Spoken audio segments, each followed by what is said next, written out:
Okay ପଢନ୍ତୁ। Herod ରାଜାଙ୍କ ସମୟରେ ଜିହୁଦା ପ୍ରଦେଶର ବେଥଲେହେମରେ ଯୀଶୁଙ୍କ ଜନ୍ମ ହେବା ପରେ ଦେଖ ପୂର୍ବ ଦେଶର କେତେକ ପଣ୍ଡିତ ଜେରୁସାଲେମକୁ ଆସି କହିଲେ। ପ୍ରଭୁଙ୍କର ଗୌରବ ଏବଂ ମହିମା ହଉ। ପ୍ରିୟର ଭାଇ ଭଉଣୀ ମାନେ, ଏଇ ଦିନ ମାନଙ୍କରେ ଆମେ ପ୍ରଭୁ ଯୀଶୁ ଖ୍ରୀଷ୍ଟଙ୍କର ପ୍ରଥମ ଆଗମନ ବା ତାଙ୍କର ଜନ୍ମ ବିଷୟରେ ଆମେ ଅଧ୍ୟୟନ କରୁଅଛୁ।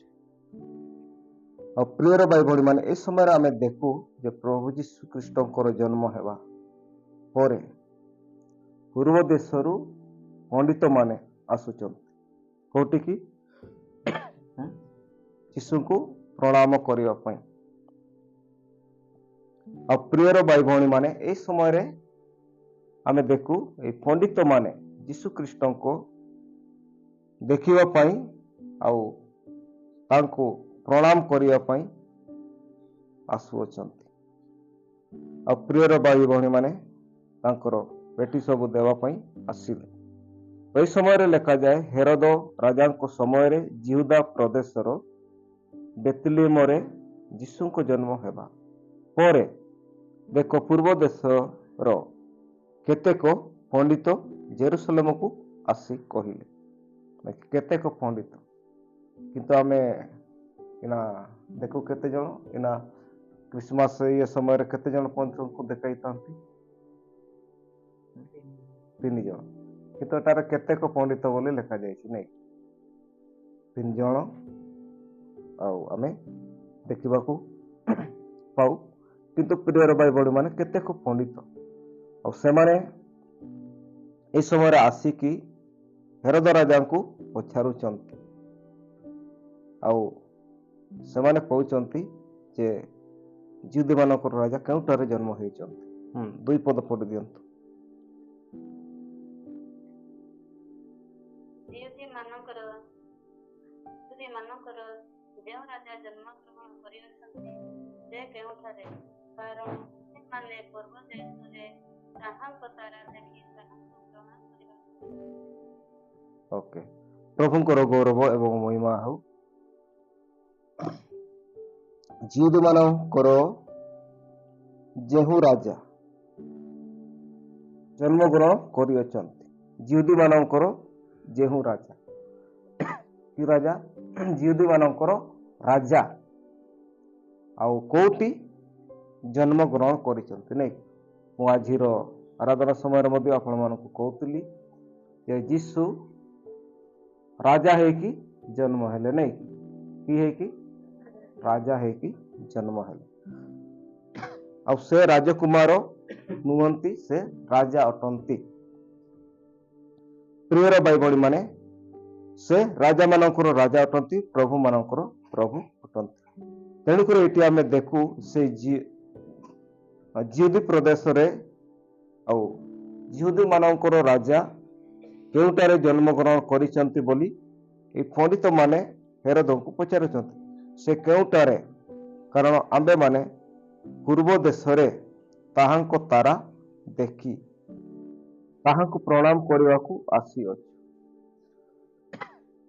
କାହାର ତାରା? ତାହାଙ୍କ ତାରା। ତାରା ସେମାନଙ୍କୁ ଦିଗଦର୍ଶନ ଦେଉଛନ୍ତି, ନାଇଁ? ଯୀଶୁଙ୍କର ଜନ୍ମ ଜାଗାକୁ ସେ ନେଇକି ଆସୁଛନ୍ତି, ନାଇଁ? ଆମେ ଏନା ଦେଖିବା, ଯଦି ଲୋକେସନ ଅନ୍ କଲେ ସବୁ ଜଣା ପଡିବ, ନାଇଁ କି? କୋଉଠି କୋଉ ରାସ୍ତା ଦେଇକି ଯିବାକୁ ପଡିବ। କିନ୍ତୁ ସେଇ ଲୋକେସନ ତାରା ଥିଲେ ଆଉ ସେଇ ତାରା ସେମାନଙ୍କୁ ଦେଖାଉଛନ୍ତି। ପ୍ରିୟର ଭାଇ ଭଉଣୀ ମାନେ, ଆଉ ବିଶେଷ ଭାବରେ ଆମମାନେ ତଳକୁ ପଢିବା ହେଲେ ତା ବିଷୟରେ ଆମମାନେ ଅଧ୍ୟୟନ କରିସାରିଛୁ। କିନ୍ତୁ ଏଇ ତାରା ବିଷୟରେ ଟିକେ ଆମେ ଦେଖିବା ଯେ ଏଇ ତାରା ଯେଉଁମାନଙ୍କୁ କି ରାସ୍ତା ଦେଖାଇଲେ, ଆଉ ସେଇ ତାରାକୁ ହିଁ ଦେଖିକି ସେଇ ପଣ୍ଡିତ ମାନେ ଆସିଲେ, ନାଇଁ କି?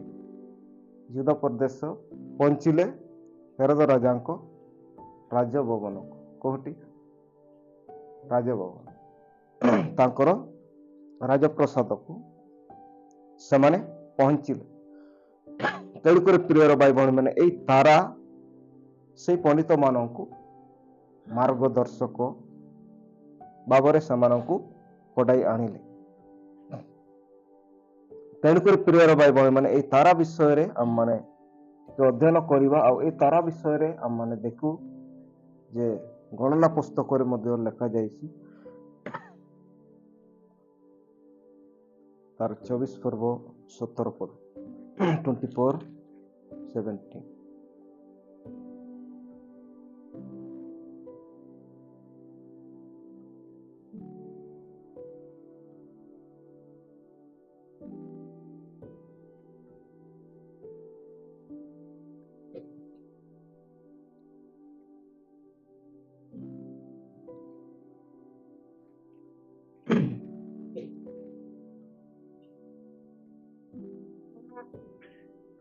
ମୁଁ ତାହାଙ୍କୁ ଦେଖିଅଛି, ମାତ୍ର ସେ ବର୍ତ୍ତମାନ ନୁହନ୍ତି। ମୁଁ ତାହାଙ୍କର ଦର୍ଶନ ପାଇଅଛି, ମାତ୍ର ସେ ନିକଟବର୍ତ୍ତୀ ନୁହନ୍ତି। ଯାକବଙ୍କଠାରେ ଏକ ତାରା ଉଦିତ ହେବ ଓ ଇସ୍ରାଏଲ ଠାରୁ ଏକ ରାଜଦଣ୍ଡ ଉନ୍ନତ ହେବ। ତାହା ମାୟାବର ପାର୍ଶ୍ୱରେ ଛେଦ କରିବ ଓ ବଡ଼ ବଡ଼ ସମସ୍ତ ସନ୍ତାନକୁ ଜନ୍ମ କରିବ। ପ୍ରଭୁଙ୍କର ଗୌରବ ଏବଂ ମହିମା ହଉ। ମୁଁ ତାହାଙ୍କୁ ଦେଖୁଅଛି, ମାତ୍ର ସେ ବର୍ତ୍ତମାନ ନୁହନ୍ତି। ମୁଁ ତାଙ୍କର ଦର୍ଶନ ପାଉଅଛି, ମାତ୍ର ସେ ନିକଟବର୍ତ୍ତୀ ନୁହନ୍ତି। ଯାକବଙ୍କ ଠାରୁ ଏକ ତାରା ଉଦିତ ହେବ। ପ୍ରଭୁଙ୍କର ଗୌରବ ଏବଂ ମହିମା ହଉ। प्रिय भाई भाई माने तारा तारा मन के होते इपिल को हिंदी थे तारा सितारे ना कौन ये 18 बोला हिंदी रे की स्टार है इंग्लिश इंग्लिश रे तारा स्टार नहीं अच्छा से तारा रो केतेटा कोण अछि केतेटा कोण है तुमरा आंगुल सॉरी तुमरा हाथ रो केतेटा आंगुली अछि पांचटा नहीं पांचटा कोण से तारा रो अछि तो प्रिय भाई भणी माने प्रभु जीशु जन्म हेबा पूर्व ए तारा विषय रे लेखा जाई अछि अब प्रिय भाई भणी माने तारा माने केमती देखा जान इपिल को चिल कोने जिली मिल तारा चमके नहीं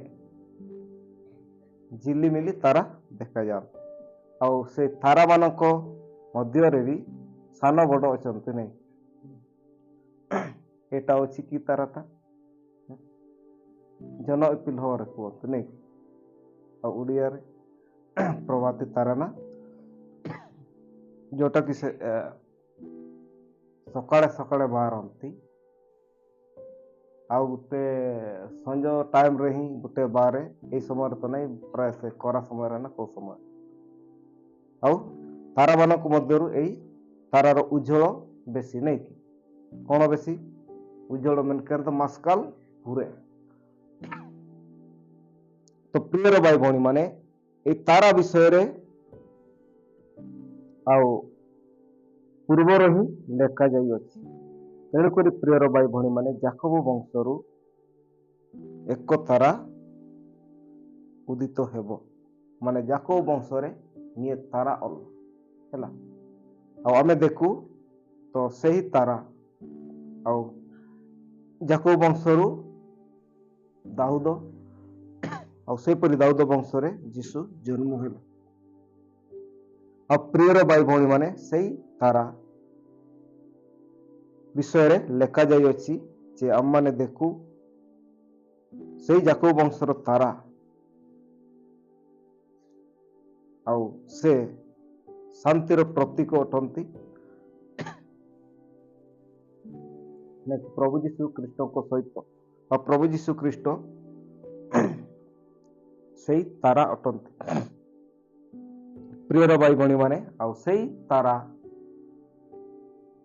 शांतिर प्रतीक शांतिर आमिनो चिन्ह का ପ୍ରେମର ପ୍ରତୀକ ଆଉ ଦୟାର ପ୍ରତୀକ ଅଟନ୍ତି।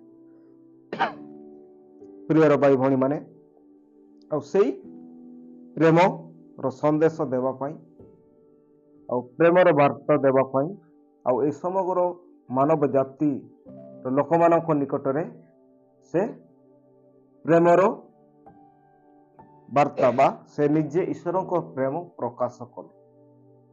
ତେଣୁକରି ସେଇ 5ଟା ତାର କଣ ଯୋଉ ରହିଛି ତାରାମାନଙ୍କର, ଆଉ ସେଇ ପ୍ରତୀକ ବା ସେଇ ଚିହ୍ନ ଆକାରରେ ଆମେ ଯଦି ଦେଖିବା ପ୍ରେମ, ଶାନ୍ତି ଆଉ ଏପରି ଅନେକ ସେ 5ଟା ବିଷୟ ଭିତରେ ରହିଅଛି। ଆନନ୍ଦ, ଶାନ୍ତି, ଆଉ ସେ ଶାନ୍ତି ଦେବା ପାଇଁ ଆଉ ସମସ୍ତଙ୍କୁ ପରସ୍ପର ମଧ୍ୟରେ ପ୍ରେମରେ ରହିବା ପାଇଁ ଏପରି ଭାବରେ ପ୍ରଭୁ ଯୀଶୁ ସମସ୍ତଙ୍କୁ ଶିଖାଇଲେ। ତେଣୁକରି ପ୍ରିୟର ଭାଇ ଭଉଣୀ ମାନେ, ଏଟା ହେଉଛି ଏକ ଶାନ୍ତି ରାଜାଙ୍କର ଜନ୍ମ ଆଉ ସେଇ ପର୍ବ ଆମମାନେ ପାଳନ କରିବାକୁ ଯାଉଅଛୁ। ତେଣୁକରି ପ୍ରିୟର ଭାଇ ଭଉଣୀ ମାନେ, ଆମେ ମାନେ କଣ କରିଥାଉ, ଆଉ ସେଇ ଡିସେମ୍ବର 25 ବା ଡିସେମ୍ବର 24 ତାରିଖ ରାତ୍ର ସବୁ ସେଇ କାଗଜ ତାରା ଗୁଡାକ ବନାଇଥାନ୍ତି ନାଇଁ, କି ତାରା? କାଗଜ ତାରା, ଆଉ ସେମାନଙ୍କୁ ଟାଙ୍ଗି ଦିଅନ୍ତି ନାଇଁ, ଆଉ ବଡ଼ ବଡ଼ ବନେଇକି ଆଉ ସେମାନଙ୍କୁ ସେ ତାରା ଭିତରେ, ସେଇ କାଗଜ ତାରା ଭିତରେ କଣ ଗୋଟେ ପୁରେଇ ଦିଅନ୍ତି, ବଲ୍ ନାଇଁ, ଆଉ ସେଥିରେ ସେମାନେ ଲାଇଟ୍ ଦେଇ ଦିଅନ୍ତି। ତାପରେ ସେଟା ଗୋଟେ ତାରାର ସଂକେତ ବା ସେଇ ତାରା ପରି ହିଁ ଦେଖାଯାଆନ୍ତି। କିନ୍ତୁ ପ୍ରିୟର ଭାଇ ଭଉଣୀ ମାନେ, ସେଇ କାଗଜ ତାରା ସେ ଡିସେମ୍ବର 24 ତାରିଖ ରାତି ବା 31 ବା ସେଇ 31 ତାରିଖ ରାତ୍ର ବା 1 ତାରିଖ ପର୍ଯ୍ୟନ୍ତ ସେଠି ଟାଙ୍ଗିକି ରଖିଥିବେ ନାଇଁ, ଡିସେମ୍ବର 24 1 ତାରିଖ ଯୋକା। ତ ପ୍ରିୟର ଭାଇ ଭଉଣୀ ମାନେ, ସେଇ ତାରାଙ୍କୁ 1 ତାରିଖ ସରିଲା ପରେ 2 ତାରିଖରୁ କଣ କରିବେ, ତାକୁ ଉଲେଇବେ। ତାପରେ ବଣିଆ ସଲା ପେଟ କରି ଆଉ ଥରେ ଗିର୍ଜା ଷ୍ଟୋର ରୁମ୍ରେ ଏଠି ତାରା କହିବେ ନାଇଁ, nên ra mình feel tay cái nó đó hujung sir में हुआ ହଣ୍ଡ ଅଲେ ଅଲମିଆ ନାଇଁ। ଆଉ ପ୍ରିୟର ଭାଇ ଭଉଣୀ ମାନେ, ସେଇ ତାରା ସେଇ ସମୟର ସଂକେତ ହିସାବରେ ସେମାନେ ଦେଇଥାନ୍ତି। କିନ୍ତୁ ପ୍ରିୟର ଭାଇ ଭଉଣୀ ମାନେ, ଏଇଟା ଆମେ ଦେଖୁ ଯାକବ ବଂଶରୁ ଗୋଟେ ତାରା ଉଦିତ ହେଉଛନ୍ତି ବା ବାହାରୁଛନ୍ତି, ଆଉ ସେଇ ତାରା ଉଜ୍ଜଳମୟ ତାରା ଅଟେ। ଆଉ ପ୍ରଭୁ ଯୀଶୁ ଖ୍ରୀଷ୍ଟ ଆମମାନଙ୍କ ଜୀବନରେ ଆଲୋକ ଦେବା ପାଇଁ ବା ଉଜ୍ଜଳ ବା ଆଲୋକ ଦେବା ପାଇଁ ଆମମାନଙ୍କୁ ଏଇ ପୃଥିବୀକୁ ଆସିଲେ। ତେଣୁକରି ପ୍ରିୟର ଭାଇ ଭଉଣୀ ମାନେ, ଆଉ ପ୍ରଭୁ ଯୀଶୁ ଖ୍ରୀଷ୍ଟ ଯାହାର ହୃଦୟରେ ଜନ୍ମ ନିଅନ୍ତି, ସେ ଉଜ୍ଜଳ ଆଲୋକ ହୁଅନ୍ତି ଆଉ ସେ ଆଲୋକ ପାଆନ୍ତି। ତେଣୁକରି ପ୍ରିୟର ଭାଇ ଭଉଣୀ ମାନେ, ଏଇ ତାରାର ମୁଖ୍ୟ କାରଣ ବା ମୁଖ୍ୟ ବିଷୟ ରହିଲା ଯେ ତାରାକୁ ଯେମିତି ତାରାମାନେ ଆକାଶରେ ଦେଖାଯାଆନ୍ତି କେତେ ସୁନ୍ଦର ଭାବରେ ନାଇଁ। ଆଉ ପ୍ରିୟର ଭାଇ ଭଉଣୀ ମାନେ, ଆବ୍ରାହମକୁ ମଧ୍ୟ ଈଶ୍ୱର କହିଥିଲେ, ଆକାଶର ତାରାଗଣ ପରି ତୋର ସନ୍ତାନ ମାନଙ୍କୁ ମୁଁ କଣ କରିବି, ସେପରି ସଂଖ୍ୟାରେ ରହିବେ, ଆଉ ସମୁଦ୍ରର ବାଲୁକା ବା ବାଲି ପରି ନାଇଁ, ଆଉ ତୋର ଠାରୁ ସମସ୍ତ ଜାତି ଆଶୀର୍ବାଦ ପାଇବେ। ଆକାଶର ତାରାଗଣ କିଏ? ପ୍ରତ୍ୟେକ ବିଶ୍ୱାସୀ ଭାଇ ଭଉଣୀ ମାନେ, ଆଉ ଯେଉଁମାନେ କି ଉଦାର ପରିତ୍ରାଣ ପାଇଅଛନ୍ତି ନାଇଁ କି। ଯେତେବେଳେ ପ୍ରଭୁ ଯୀଶୁ ଜାକିଉ ଘରକୁ ଆସିଲେ, ଆଉ ସେ ସମୟରେ ଯେତେବେଳେ ସେ ମନ ପରିବର୍ତ୍ତନ କଲେ, ଆଉ ସେ ସମୟରେ ପ୍ରଭୁ ଯୀଶୁ କହିଲେ ଆଜି ଏଇ ଗୃହରେ ପରିତ୍ରାଣ ଆସିଅଛି ନାଇଁ ତିସି ନେନୁଆର ହାର୍ଦୁ ବେଟା ଚିହ୍ନା ଅଛି କାହିଁକି ନା ଏ ବି ଜଣେ ଆବ୍ରାହମଙ୍କର ସନ୍ତାନ। ପ୍ରିୟର ଭାଇ ଭଉଣୀ ମାନେ ସେ ବି ଜଣେ ଆବ୍ରାହମଙ୍କର ସନ୍ତାନ ବୋଲି କହିଲେ। ତ ଯେଉଁମାନେ ପରିତ୍ରାଣ ପାଇ ଅଛନ୍ତି ଆଉ ସେମାନେ ଆବ୍ରାହମଙ୍କର ସନ୍ତାନ ବା ସେଇ ଆକାଶର ନକ୍ଷତ୍ର ବା ତାରାଗଣ ପରି ଦେଖାଯାଆନ୍ତି। କାରଣ ତାଙ୍କର ଜୀବନ ବଦଳିଯାଏ କା ଆୟା ଜୀବନ ଚିକେଇବା ବଦଳିଆନ ତ ଇନାଗେମିଣ୍ଡ ସିରମେରେନ୍ ଇପିଲ ଲେଖା ଚିକେନରେନ୍ ଇପିଲ ଲେଖା ସିରମେରେନ୍ ଇପିଲ ତ ତାର ଭଲ ସ୍ୱଭାବ ଦେଖାଯାଏ, ଭଲ ଚରିତ୍ର ଦେଖାଯାଏ, ଭଲ କାର୍ଯ୍ୟ ଦେଖାଯାଏ, ଉତ୍ତମ କାର୍ଯ୍ୟ ଦେଖାଯାଏ ଆଉ ତାର କଥାବାର୍ତ୍ତା ପୁରା ମଧୁର ଆଉ ବହୁତ ବଢିଆ ତାର ଜୀବନ ଯାପନ ରହିଥାଏ।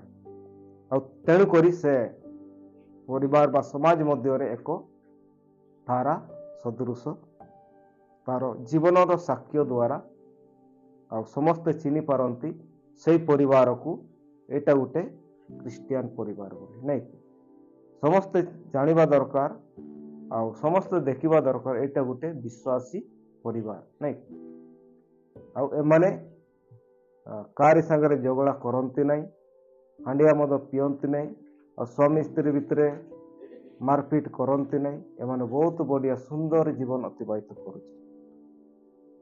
ତ ସେଇଟା ଲୋକମାନଙ୍କ ଦ୍ୱାରା ସେଇ ଆଲୋକ ପ୍ରକାଶ ହେବା ଦରକାର ନାଇଁ ତାରାର ଆଲୋକ ଯେମିତି ପ୍ରକାଶ ହୁଏ ସେହିପରି ଆମମାନଙ୍କର ଜୀବନରେ ପ୍ରଭୁ ଯୀଶୁ ଖ୍ରୀଷ୍ଟଙ୍କର ଶିକ୍ଷା ତାଙ୍କର ଗୁଣ ଆମମାନଙ୍କ ଜୀବନରେ ପ୍ରକାଶ ହେବା ଦରକାର। ହେଲେ ପ୍ରିୟର ଭାଇ ଭଉଣୀ ମାନେ ପ୍ରକୃତ ଆମମାନେ ତାଙ୍କର ତାରା ହେବା ଆଉ ଆମମାନେ ଦେଖୁ ଏଇ ତାରାର ସଂକେତ ଆମେ ଦେଖୁ ଆମର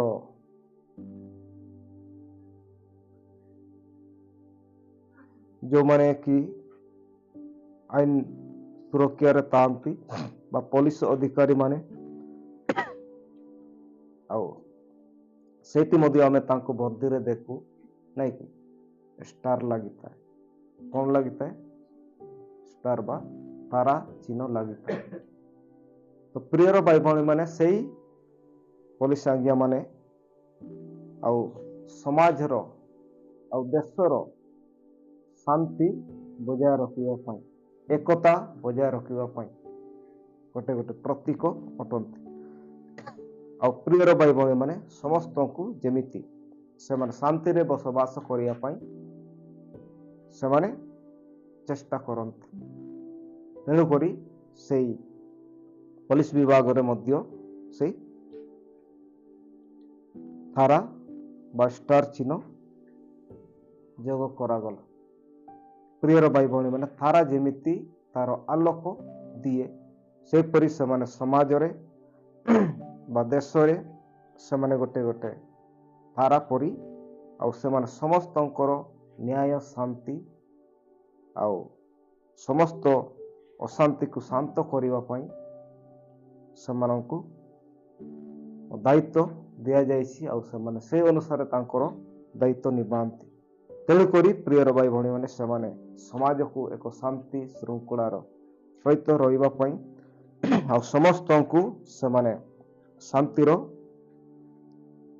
ଶାନ୍ତି ବଜାୟ ରଖିବା ପାଇଁ ସେମାନେ ଚେଷ୍ଟା କରନ୍ତି।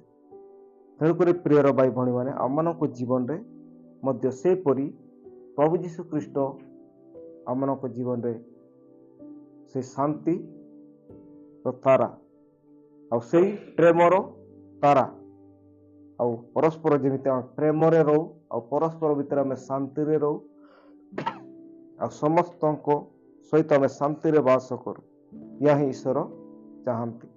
ତେଣୁକରି ପ୍ରିୟର ଭାଇ ଭଉଣୀ ମାନେ ଆମମାନେ ସେଇ ଶାନ୍ତି ରାଜାଙ୍କର ଜନ୍ମ ପର୍ବ ଆମମାନେ ପାଳନ କରିବାକୁ ଯାଉଅଛୁ ନାଇଁ କି ତ ଆମମାନଙ୍କ ଜୀବନରେ ମଧ୍ୟ ଶାନ୍ତି ରହିବା ଦରକାର ନାଇଁ କି ମୋର ଶାନ୍ତି ମୁଁ ତୁମମାନଙ୍କୁ ଦେଇକି ଯାଉଛି ବୋଲି ପ୍ରଭୁ ଯୀଶୁ ତାର ଶିଷ୍ୟମାନଙ୍କୁ କହିଥିଲେ ନାଇଁ କି Anya शांति apa man ko ima petana mente प्रभु जीशु आया चला को काजी कोते ina mete dularia haga ando misiko man ko जीवन रे शांति ando प्रेम दया दयोतिया दरकार ସେଥିପାଇଁ ଆମମାନଙ୍କ ଜୀବନରେ ସେ ପ୍ରେମ ଏବଂ ଶାନ୍ତି ଏକତା ରହିବା ଦରକାର।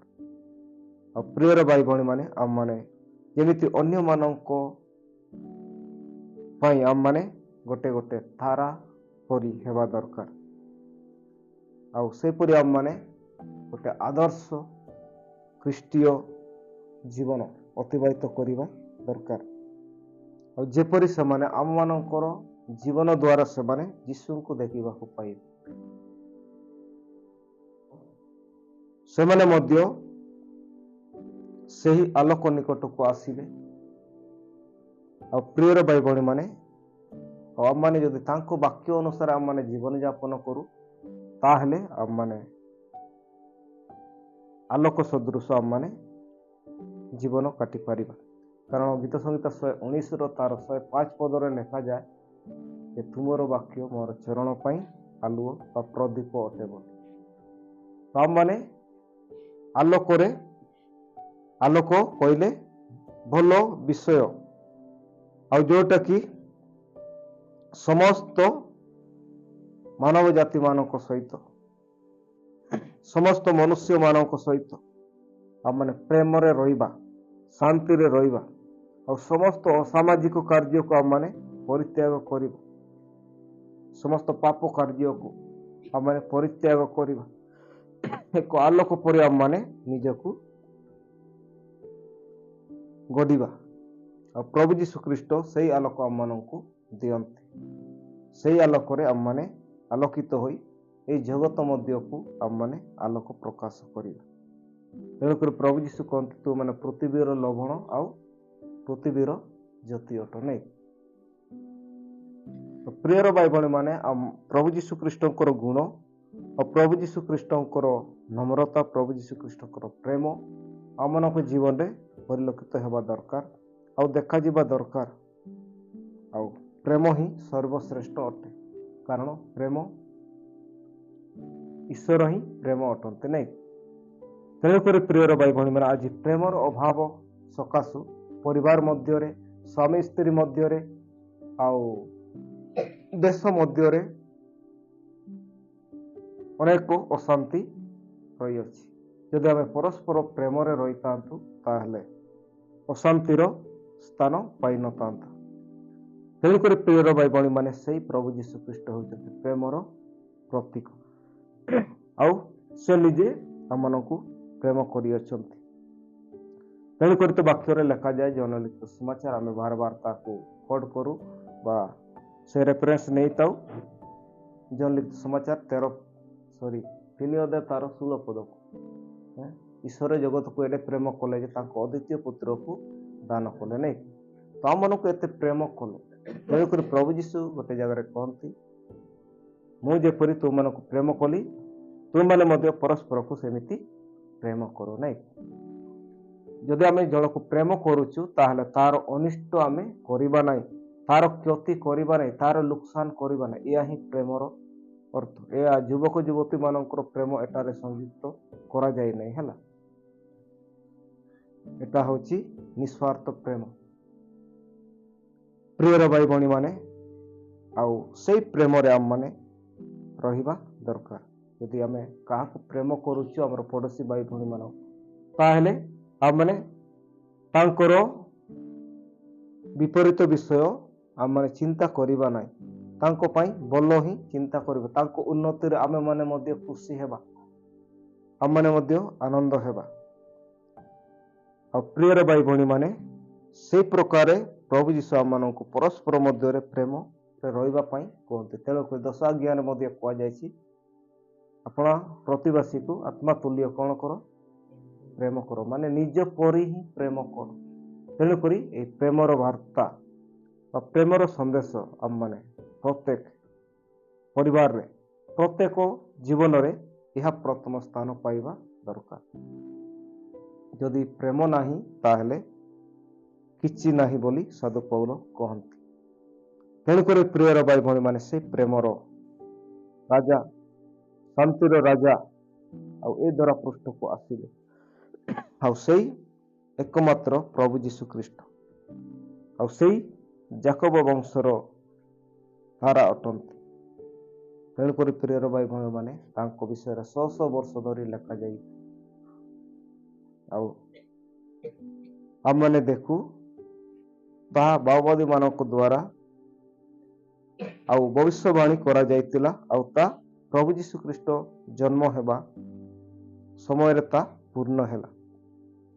ତେଣୁକରି ସେ ପଣ୍ଡିତ ମାନେ ତାରାଙ୍କୁ ଦେଖି ଦେଖି ଯୀଶୁଙ୍କ ଜନ୍ମ ସ୍ଥାନ ବା ଜାଗାରେ ପହଞ୍ଚିଗଲେ, ଆଉ ସେମାନେ ବହୁତ ଆନନ୍ଦିତ ଖୁସି ହେଲେ, ଆଉ ସେମାନେ ତାକୁ ପ୍ରଣାମ କଲେ ନାଇଁ। ଆଉ ତାପରେ କଣ ଦେଲେ?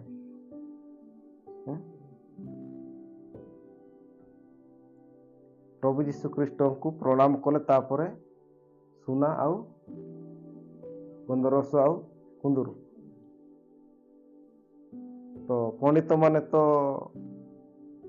ସୁନା ଦେଲେ, ଆମ ପାଖରେ ତ ସୁନା ନାହିଁ ନାଇଁ, ଆଉ କୁନ୍ଦୁରୁ ଗନ୍ଧରସ ଏଗୁଡ଼ା ନାଇଁ ନାଇଁ। ତ ଆମେ କଣ ଦେବା ବଡ଼ ଦିନରେ?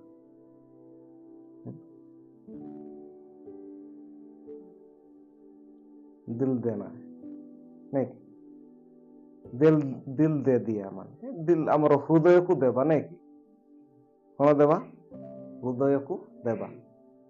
ତ ହୃଦୟକୁ ଆମେ ଦେବା ପୂର୍ବରୁ କଣ କରିବାର ଅଛି?